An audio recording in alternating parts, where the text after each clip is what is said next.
கையில் சரி இன்னைக்கு எப்ஸே எப்படி போகுது நடக்கும் பாப்பா. இன்னைக்கு எப்ஸில் என்ன காட்டுறாங்கன்னா கையில் அனுப்பாப்பா சூப்பர் மார்க்கெட்டில் ஜாமான் வாங்கிட்டு இருக்காங்க. அந்நேரம் அனுப்பாப்பா ஒரு கடத்த கொம்ப கடத்திட்டு போயிடுறாங்க.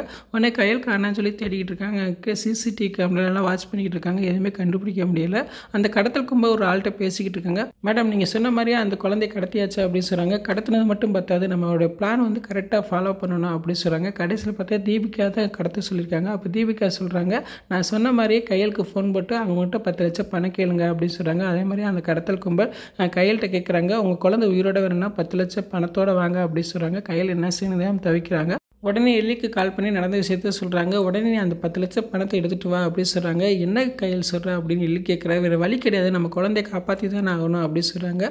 உடனே எழில் பீரோவில் இருக்கிற அந்த 10 லட்சம் பணத்தை எடுத்துகிட்டு வெளியே போகிறாரு. இதை தனம் பார்த்துட்டாங்க. உடனே தனம் கேட்குறாங்க, தம்பி கையில் என்ன வச்சுருக்கீங்க, என்ன கொண்டு போகிறீங்க அப்படின்னு கேட்குறாங்க. உடனே எழில் என்ன சொல்லணும் தெரியாமல் அப்படியே மொழியாக முழிக்கிற மாதிரி காட்டுறாங்க. இன்றைக்கான எபிசோட் இப்படி தான் போகுது. ஃபுல் வீடியோ பார்த்துட்டு பேசுவோம். இந்த வீடியோ பிடிச்ச வீடியோக்கு லைக் கொடுங்க, மறக்காமல் சப்ஸ்கிரைப் பண்ணுங்கள். தேங்க்யூ.